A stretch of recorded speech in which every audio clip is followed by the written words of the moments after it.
Good morning, guys. Just a correction. I've been doing SEO for last 22 years, and I've spoken across India. I'm sure some of you guys would have attended my sessions before. So it's just that I started doing podcast a year back. So we're gonna talk a little bit about the SEO. What's gonna be the demand in 2025? I'm sure some of you guys would have seen article yesterday where Salesforce mentioned they're not gonna hire any developers this year. So that's one thing which was, they boldly said that they're not going to hire any SEO developers. So the whole point is, what's going to happen with the SEO? Is anybody going to hire SEOs? We're going to talk about that as well. As an SEO, of course, people keep on talking SEO is dead, but it's not dead, it's evolving as it's usual been. So we're going to talk a little bit about where SEO is evolving, and it's most important that we as a people or we as a SEO professional has to evolve. So how do we evolve that and what all is coming? So we're going to talk a little bit about that. Some of the part Ben already has covered, so we're just going to skip through that. So people must know the past to understand the present. So let's see what happened in last 1 year when it comes to the SEO. So let's see, it was a year of volatility. We had 4 Google core updates. We have 3 Google core updates and 4 spam updates, which happened last year. Some of these updates were big, but of course, these are the updates which Google actually told us about. So there have been many unconfirmed updates as well. This was a survey which was done by Search Engine Journal. And some of these you would agree with that what are the 3 most difficult tasks we as an SEO professional think it is. And of course, algorithm changes are number 1. Number 2 is link building and technical SEO. But if we see what all the respondents gave, it was some of these. So of course, the algorithm change is one which is the headache for everyone, all of us. So that's something we've been doing. And then there was another thing in next 2 years, what do we think is going to be the most important, biggest shift in the SEO industry? And we all agree it is generative AI. So that's something in Google updates. These 2 things are still. And of course, Google shifting and changing, Google losing its market share to LLMs. That's something which is also a concern for all of us because previously we were just optimizing for one. Now we have to optimize for LLMs. That's something which happened. So it's getting harder to achieve SEO goals, no doubts about that. And again, most of these statements, we all will agree that it was harder than ever before to get rankings. It was harder to achieve SEO goals compared to the last couple of years. And I'm sure most of us are SEO professionals here, so we have been through that. But it is still possible to minimize the SEO challenges. I'm not going to say the word is minimize the SEO challenges. I'm not saying you could go back and do more, get more clicks. That's not happening, as we all know. So what are the 3 key SEO elements? And we're going to talk about it more details. The number 1 element is the LLMs. So how LLMs are going to share and how we're going to future-proof our content, which just not only matches to traditional search, but with LLMs. And how we can use AI to accelerate. This second part is favorite of mine because that's what we've been doing for last 3 months. Use AI to help more in SEO. And of course, as any good SEO would know, testing is most important part of any of our work. So just to give you some data, so this was an SEMrush study which was done. You could see the AI platform breakup because the ChatGPT takes the maximum of this market share right now. And another interesting facts are that users prefer search engine versus ChatGPT. So you would see there is an increase in how ChatGPT is increasing. So in terms of users, but it's just 1% right now, but we expect it to increase. Again, what all ChatGPT people are using for? It's mainly for informational, navigational, commercial services, and transactionals. This is another data which came in the number of how much people were searching for that. Informational, so this is again data from SEMrush study which was recently done. So you could see the informational transactional keywords still coming up more. And more we are using ChatGPT as it comes on our phone and we are using it. So I use ChatGPT all the time. Now let's talk about AI overviews. So what exactly are Google AI overviews? As you can see, The AI overviews is, of course, we all know is something which comes in the top. So this is what is AI overviews. Now, does AIO search in real time? So the answer is no. How does AI works then? So the most important thing is it uses pre-existing data. So that is what we have to understand. It uses pre-existing data to rank. And AI overview visibility is, so this is the good news. For the competitive queries, you might have a better chance at gaining visibility. But however, for some of the keywords, it might make sense which are less competitive. So it's not that you have to be in an AI overview for a very competitive keywords. Because as we understand, it's like a long tail keywords. So if for a long tail keyword, you always get better conversion. Same is the case here. When I'm doing research, I'm going to be doing research for a longer, we are typing longer right now. We are having conversational searches. So it makes all the sense, although the searches will be lesser, but the conversions will be better here. So AI overview optimization recommendation. What do we recommend? Of course, optimize for direct match and related queries. That's very important. And prioritize higher SERPs. And for highly competitive queries, as I said, where first page change rankings are challenging, you use Google people also search for. So you can use Google people also search for that. And so you can, this is another trick you could use. You can leverage YouTube because you will find for a lot of AI overviews, the Google actually gives YouTube links as well. So this is something which you can optimize and incorporate as well. Now, one more interesting thing is that if you are already in top 10, how can you optimize and get in for the AI overview? So Cyrus did a little research on that, and he just used, simply updated the web page to closely match the text of the AI overview. And that is how he was able to get his site, the PSEO, in top. So this is one way we can use. But remember, this only works if you are ranking in top 10. It will not work if you are not ranking in top 10. So this is another way you people can do that. Now, how many of you guys agree with this statement? So we all know in last 2 years, Google has reduced their crawling indexing. So there are sites which are not indexing. Client comes up back, the pages are not getting indexed. And the worst, if you go into Facebook groups, you would find the worst is that there are lots of links which we are building are getting indexed. So this is another challenge because Google, as it focuses on the LLMs, has the budget problem or a crawl problem because that requires a lot of resources, and Google have stated right in 2021 and 2022 that they're going to have less and less crawl budget. That means our sites are going to get crawled lesser. The links we are going to build are going to get crawled lesser. This is one reason why not to speculate Google actually removed their cache. So you cannot view the cache. You can still see the indexing, but you can't know when the date was, when what is indexed. So this is something which also is of interest and something we have to go around.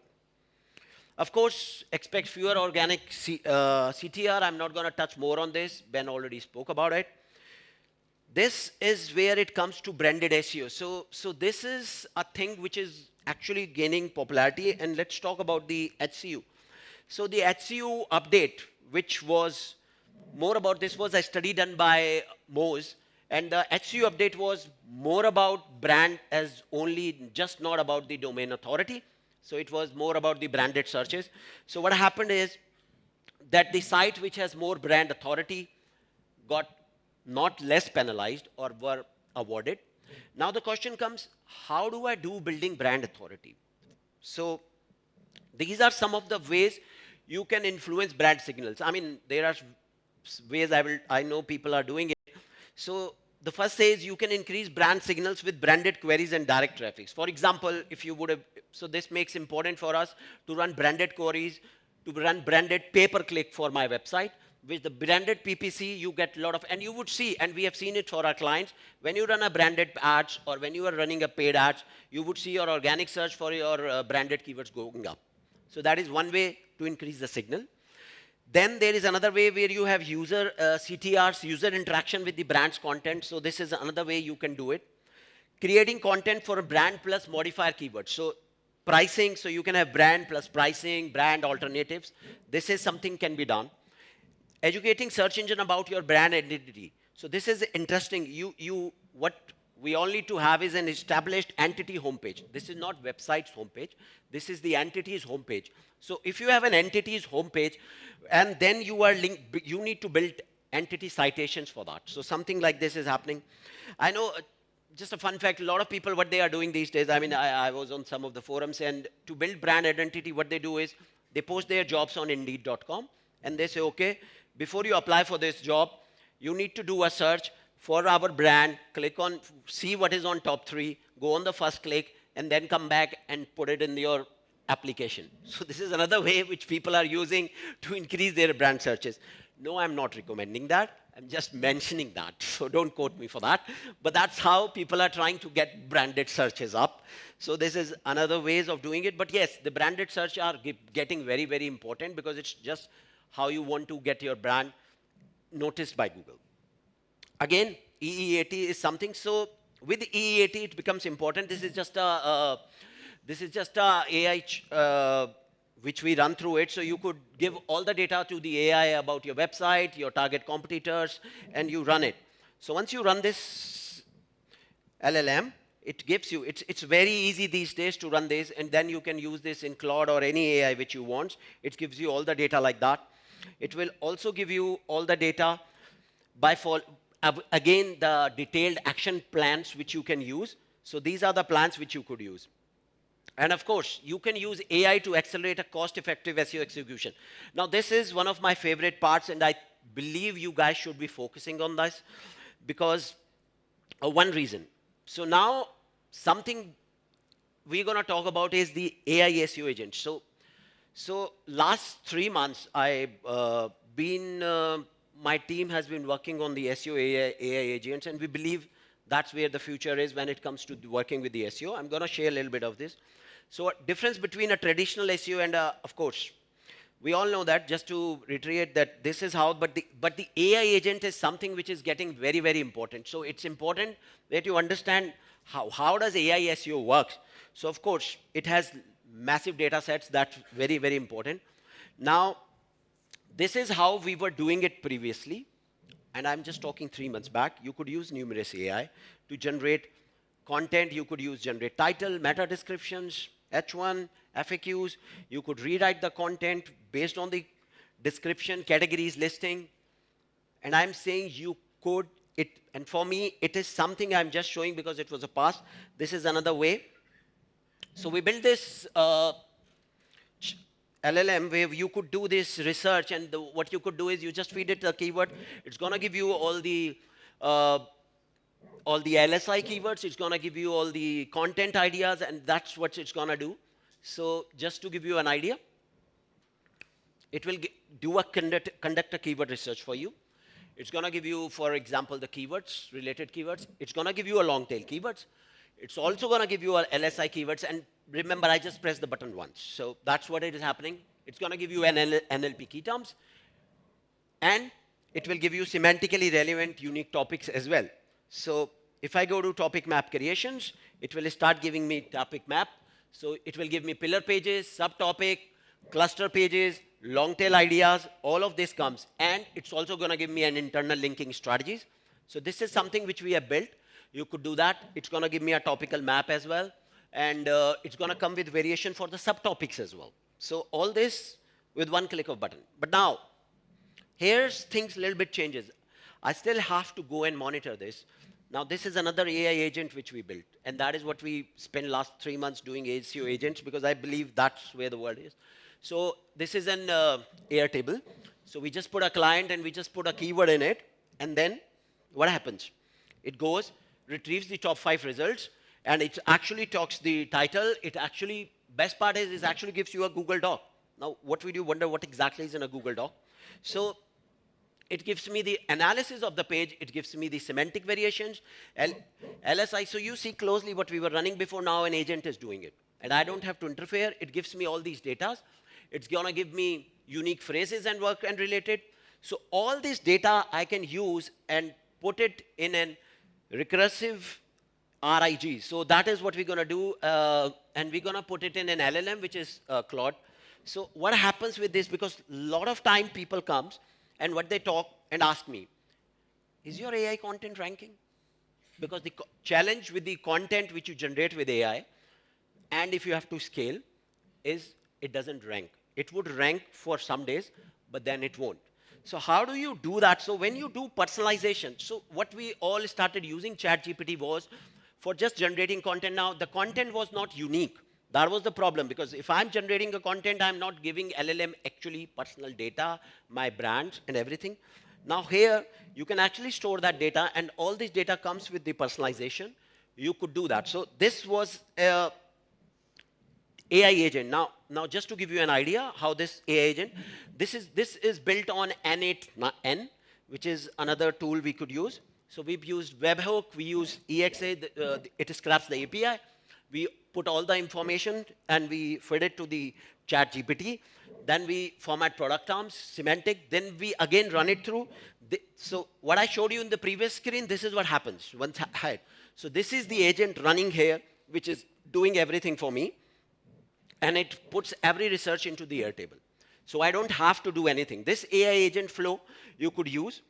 Some of the good AI agent, I'm sure some of you guys have used Make a lot. Make was something, honestly, I was not very much aware. But these three tools you could use, which are no-code. So an AI agent cost money, but with these, you actually just spend times and you could use those AI agents to make these. I'll just give you one more example here. So this is an SEO agent which comes with 15 agents in it. So there are 15 agents in it. So this is an SEO agent which goes to an SEO director. There is a keyword research SEO agent here. There is a competitor research SEO agent there. And all of these takes this data and feed it back to the SEO director, who then feed it back to the writers. Again, they are not human beings. They are all agents. So then this agent goes and submit, it makes it a blog post. It could do a landing page building. It could do a product review for you. All of this without you even blinking an eye. It's like I am in this room and still working. So that is how it is. So as I said, you could use all these flows and you could have all these different agents which could be feeding into one or the other product, and it doesn't stop there. So the part which gets scary as an SEO professional for us is, what happens to my job? So that part, because if you are a low-level SEO guy, you must fear this. But the point is, as I always have said, that we have to upscale ourselves. So the time is that, yes, somebody has to run these. There were going to be lesser jobs in SEO, just as I mentioned in the start of the talk, that how the Salesforce is not hiring any developers. That's where we're going to go, with people are not going to hire too many SEOs because of all of this. So if you can understand the agents, because understand the agents has to be built. You have to have your brand voice. You have to have a personal branding. And I've always been saying, as an SEO, if I just continue thinking I'm just an SEO, it's not going to cut the ice. I have to start thinking like a marketer. So just like Ben mentioned, there are 4 Ps. This exactly is kind of marketing. It's actually is marketing. So the marketing process has to go that how do we upscale ourselves. So I would recommend you guys, in 2025, I believe AI agent is going to be a very big thing, and it's going to do a lot of our work, and that is where the fun part is. So we need to understand that how we can be a part of it. So that's our choices. So this is something we need to do. And just to reiterate, so this is the kind of SEO work which we are looking, search everywhere optimization. Of course, everybody's talking about these. You just don't need to have optimized it just for one places. This is where you could be optimizing for. So all these things needs to be done, keeping in mind that SEO is just not Google. And we are just not doing SEO for Google. Again, you have to think like a marketing professional. So that becomes a very, very important part in it. And this, when you get scared, is going to be my job or not? As long as you know how to make business more money, I don't think we will ever get broke. So if I could understand that my job is to help client makes more money, I think that's where we're going to win.